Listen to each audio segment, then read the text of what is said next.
To my channel. For this video, I am diverting from my usual LeetCode series, and I'm going to talk about common commands used for troubleshooting the backend. I will be uploading more LeetCode videos in the coming weeks, but this is just a video for fun. Curl. So what is curl? Curl is a tool that is often used when we are troubleshooting the backend, and it helps identify where exactly things are broken.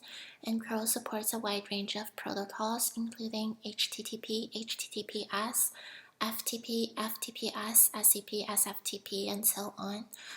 Today we're gonna be talking about curl with HTTPS, and we're gonna talk about a mode in curl called verbose.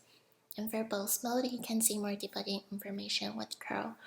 So how do we call it? Curl is curl, and then you can either do -- verbose, or you can do -v, a single dash with lowercase v. And how does curl troubleshoot? So most of the time I would use curl alongside with telnet to identify if my backend has some sort of trouble. For example, is it a DNS issue? Is my TLS handshake correct? Is my certificate valid? Is there something bad happening on the backend when it comes to the security aspect? Or is it the actual server protocol itself? And are we switching between HTTP 2 versus HTTP 1? Or are we slowing down the response itself?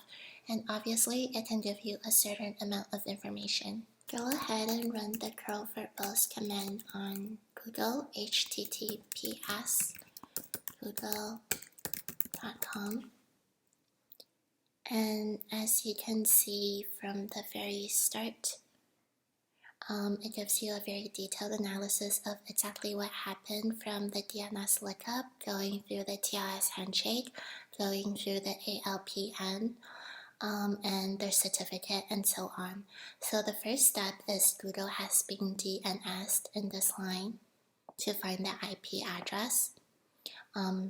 This is the IPv4, and we're connected to port 443. 443 is the default port on HTTPS.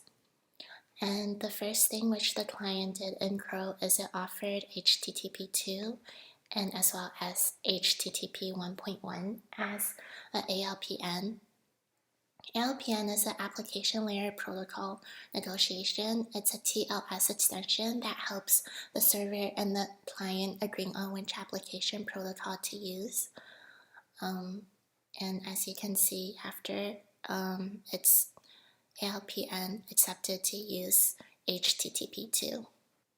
And then it prepares like the local directories to write the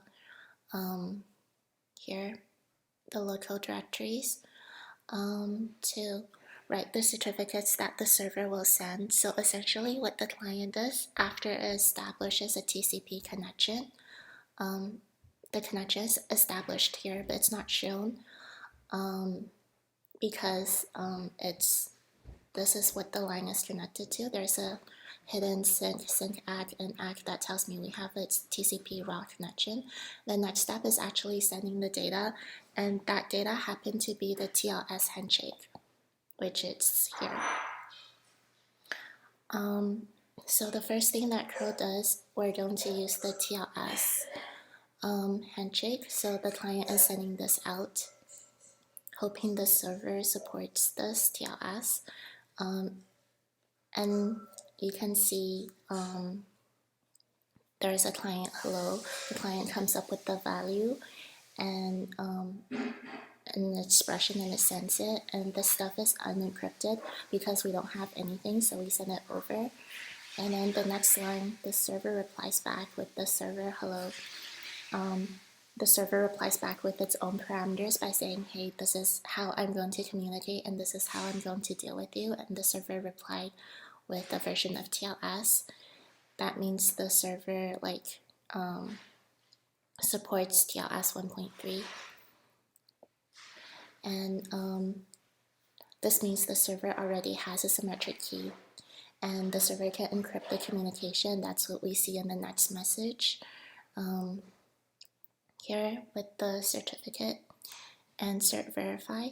This is a proof that server is who it claims to be. It is, and then the server certificate, we send a cert verify, proof that the server actually owns the private key, and this is an encrypted message using the server's private key, which nobody has, proves that the public key that is in the certificate actually can decrypt that message. When you take that public key and decrypt the message here, you can find that the message is identical, and that is proof that someone is only the owner of the private key that could have done that. Send that, then anyone literally in the middle can go into the server hello and serve their own key parameters, and they still serve it with the original server certificate, but they can just change the server key parameters. And in this case, then you don't have proof that these haven't been tampered with, and that's why you need the certificate with the certificate verification. And in the end, Curls tells you that I'm finished with this communication. I'm using TLS 1.3 for that, and here's the cipher suit that I use, which is SHA 384. And this is all done during the TLS handshake. The ALPN decides which HTTP protocol to use. You might wonder why HTTP 3 is not an option here. Curl supports HTTP 3, that's correct, but ALPN has a little difficulty to deal with HTTP 3 just because HTTP 3 uses UDP, and by this time we already established a TCP connection, right? So we can't really do it using an ALPN, we just have to do it earlier before the TCP connection is established. And these are the information, the cert information, the start, expiry, issuer, SSL certificate, verify OK. And because we're using HTTP2, the server supports multiplexing. It means that allows multiple requests and responses to be sent out concurrently over a single connection. And HTTP1, which is use a single connection per request. By the way, HTTP2 also has header compression, reducing the amount of data transmitted over the network, and HTTP1 headers are not compressed, leading to redundant data being sent with each request and response. So going down, we can see that we're using stream ID 1. Odd number streams are client streams, and even number streams are server streams. And clicking down, we can see the ALT SVC. This is a header and also a DNS entry, and using that, the next time that the curl or other clients can use this information to connect to like HTTP3, for example, using this port. I want to talk about is actually two commands. It's called df or du. The difference between these two is df checks for space usage at a file system level, and du checks for specific space usage for files and directories. And I often use df with the parameter h. H means human readable form, and it will give you like the information with g, or else like let's say we just do df. I'll show it like this, but this one is more easy on the eye. It gives you like gigabytes, megabytes, bytes. It gives you like how much space is used, how much space is free, the percentage of use, where that particular file system is mounted, and etc. So then you can dig deeper if like you see a particular file system is almost full. And to do that, you can use the du command. Du command by default only checks at a directory level, but if you wanted to check at a directory and file system level, and file in that directory, then you can use the parameter a. So it checks for everything, and then you can add a h for human readable form as well. Also, you could combine a and h together to look like this. It's the same thing. And I want to check the space usage under this directory called cd, and I want to sort the results from the largest file first to the smallest file on the bottom. So n means sorting it numerically, and if we just had n and not the r here, I would just sort from the smallest to biggest, and r means reverse, so then now we have the biggest file on top. And let's say we have a lot of files here and we only want to show the top 15 results, then we can do head parameter n and 15. So we'll show the top 15 largest files under this directory. And as you can see, the biggest one is on top and the smallest one is on the bottom.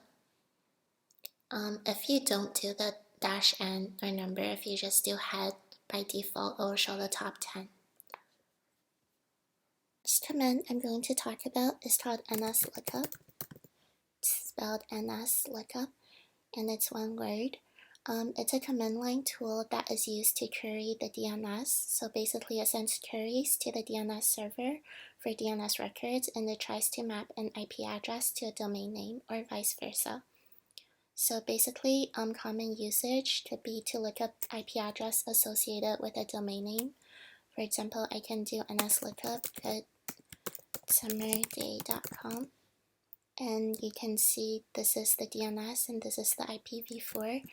And also we can do DNS reverse lookups by doing nslookup IP address, and you can see that my website is hosted on shopify.com.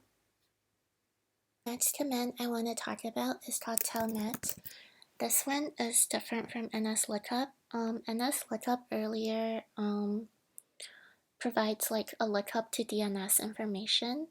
It does establish a direct connection to a server, but telnet actually establishes a direct connection to a specific port on the remote server, so you can check if that service is up or not on that port. It's to test availability on the connection. So we can do goodsummerday.com, telnet goodsummerday.com, and then 443. And as you can see, it's connected.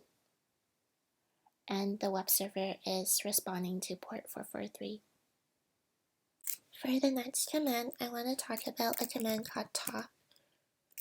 Top checks for CPU usage in the system, and there are many reasons for high CPU usage, but most common one is a misbehaving app, and by default all processes are sorted according to their CPU utilization, with the most CPU hungry ones at the top. And if you see an app is always in one of the top 5 slots with the CPU utilization that ranks significantly higher than the rest, then you found your culprit. And you could either renice or kill the app. So renice, R-E-N-I-C-E, is adjusting the priority or niceness of an existing process, which affects the scheduling priority of the process in the CPU scheduler.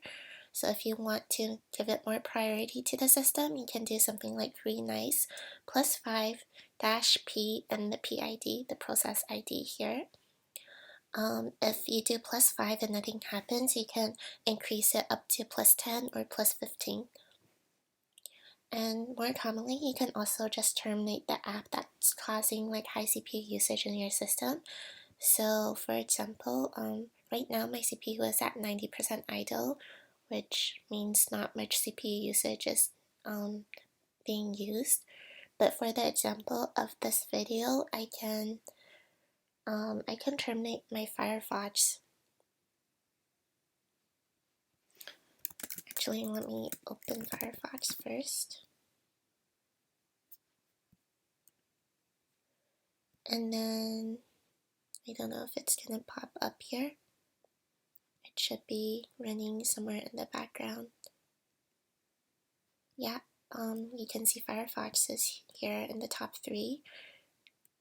And then I can try to terminate it. So I can do something like ps-ef. Once I know which app I want to terminate, I can grep for it using ps-ef grep Firefox. And as you can see, the PID for Firefox is 2320, and I can just perform a kill 9 on the PID. And then let me grep for Firefox again. You can see it's already terminated and closed. Kill with the parameter 9 means to terminate it with force. The next command I want to talk about is pretty much the same as the previous command. Previous command I talked about top. I want to talk about htop this time. Last time we checked for CPU consumption. This time we're checking for memory consumption. I like using htop because H is like the more human readable version, and if you click on the titles here, it sorts by this one is CPU from the largest to the bottom. If you click on MEM, which is memory.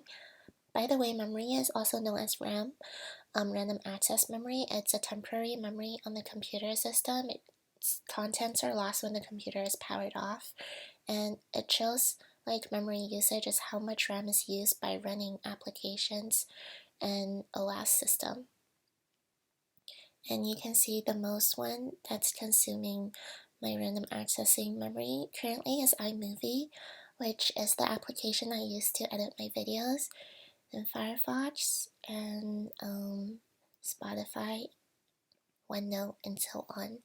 So yeah, if you see that your RAM is clogging up, you can refer to the htop command and look through the processes that's taking up your memory consumption.